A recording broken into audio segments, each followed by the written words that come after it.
Hola, soc en Carles Llobet i en el transcurs d'aquest vídeo us explicaré què és domòtica per tothom, com va sorgir aquesta idea, què hem aconseguit a través d'aquest projecte i sobretot com vosaltres podeu aprofitar aquest projecte.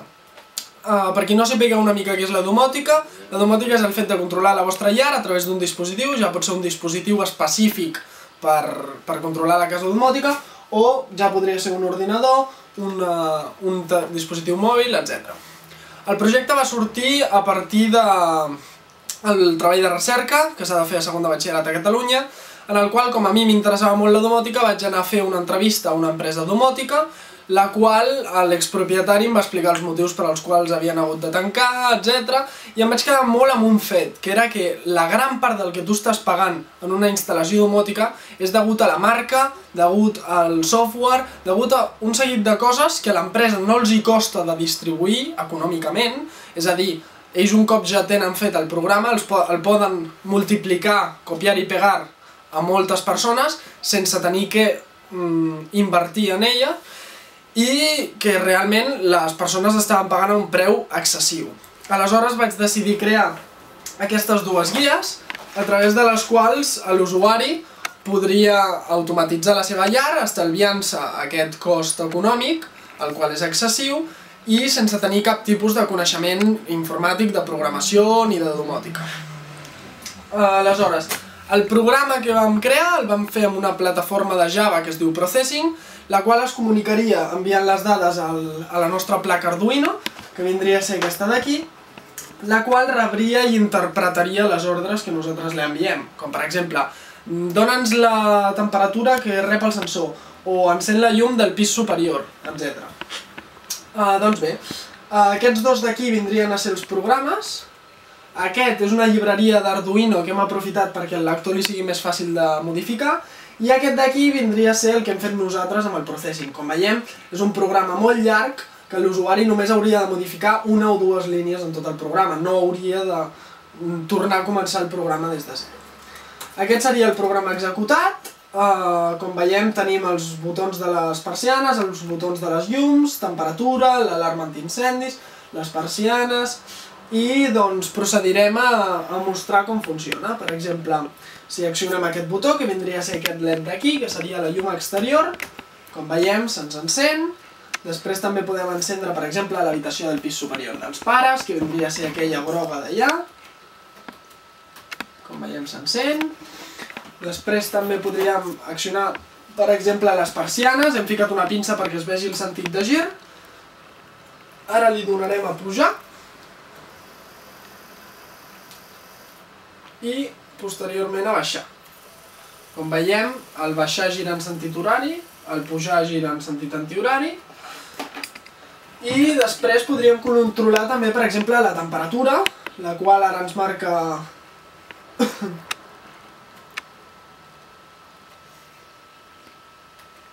19 graus, com veiem ara aquí, i després tindríem, per exemple, també l'alarma, la qual, quan la temperatura estigués massa baixa, per sobre de 19 graus, ens l'activaria fins que la pròpia casa arribés a 20 graus.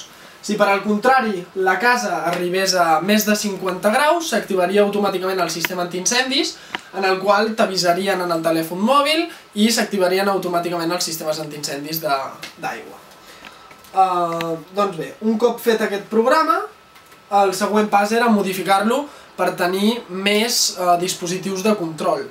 Per això és el que hem fet aquesta segona guia, que és la que us hem mostrat abans, en la qual, un cop ja tens fet el programa per ordinador i ja has automatitzat la teva casa però des de l'ordinador, el que busques és controlar-la des d'un dispositiu més còmode, que vindria a ser aquest d'aquí.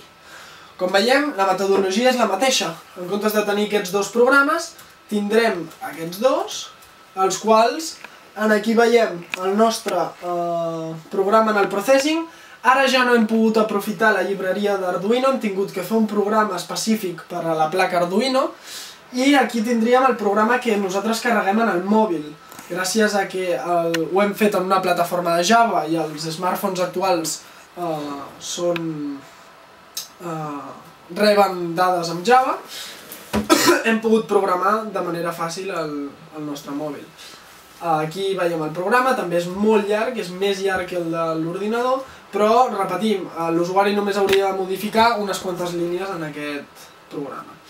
Ara procedirem a carregar el programa en la placa Arduino per demostrar com des del telèfon mòbil també podem controlar el nostre dispositiu. S'està compilant i bé, doncs... Un cop hem carregat el programa en la placa Arduino, com podem veure, el nostre telèfon mòbil. Aquest és el nostre telèfon mòbil. Tenim aquí totes les pantalles, com en un dispositiu Android qualsevol, i a l'hora d'executar el nostre programa se'ns fica en mode apaisat i veiem tots els dispositius que tenim vinculats. Podríem tenir més d'una casa vinculada. Cliquem casa domòtica i se'ns obre el plànol igual que en l'ordinador. És a dir, tenim tots els botons aquí. Com veieu, els podem clicar. Sí. Ara estan passant coses a la casa, anem a demostrar-vos-ho. Com veiem, aquí està la casa. Si cliquem al botó de la llum, per exemple, se'ns encén aquesta llum d'aquí. Ara l'apaguem. Després podem encendre també la llum del pis de dalt, que era aquesta d'aquí, que ara s'encén. Després l'apaguem. Molt bé. Després podem també controlar les persianes. Ara la farem baixar. La parem i la fem pujar. Parada, pugem. Doncs bé, com veiem podem controlar els mateixos dispositius que abans, les llums, les persianes, la temperatura, i el que hem aconseguit a través d'aplicant aquest projecte ha estat, en primer lloc, aconseguir controlar la nostra llar a través de diversos dispositius, ja que les empreses normalment quan et venen aquest producte et venen un dispositiu que serveix única i específicament per controlar la nostra llar, i nosaltres el podem controlar tant des del nostre ordinador com des del nostre smartphone, que són coses que estem més estona al dia amb elles. En segon lloc, el segon avantatge és que ens hem estalviat tota aquesta part de les empreses que ens cobren, que vindria a ser el producte, la marca, el software, etc. I en tercer lloc i per últim, el que hem aconseguit ha estat que nosaltres som els amos del nostre propi programa. És a dir, nosaltres sempre podem modificar tant com vulguem el nostre programa. Per exemple, ara s'ha posat molt de moda això de que quan ens anem de vacances volem que les nostres persianes i les nostres llums es pugin automàticament cada 2 dies i es baixin, per evitar els lladres i tal. Aleshores, si nosaltres volguéssim que fos cada un dia i no cada 2 dies, hauria de venir un tècnic de l'empresa, cobrar-nos i modificar-nos el programa. En canvi, si ens l'hem fet nosaltres mateixos, podríem venir aquí en el codi i dir-li què volem, quina línia volem canviar, anem a la línia on diu el temps d'espera i canviem en comptes de 2 dies, un dia.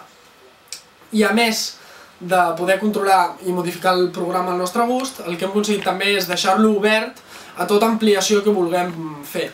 És a dir, si nosaltres decidim aprendre per el nostre compte una mica més de programació o de processing, podem ampliar el nostre projecte, podem controlar els sistemes de rec, podem controlar tot el que vulguem i sense haver de tenir que tornar a contractar una altra empresa.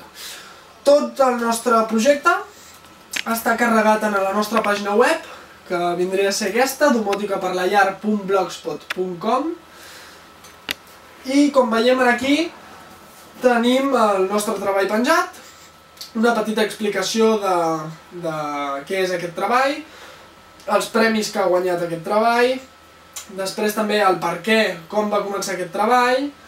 Aquí, en l'apartat més important, és on tenim les dues guies en PDF format gratuït penjades a disposició de tothom, i també tenim els arxius adjunts al treball de recerca, que aquí és on ens podríem descarregar els programes necessaris per aplicar aquest projecte, que serien els que nosaltres hauríem de descarregar-nos i modificar-los per adaptar-los a la nostra casa.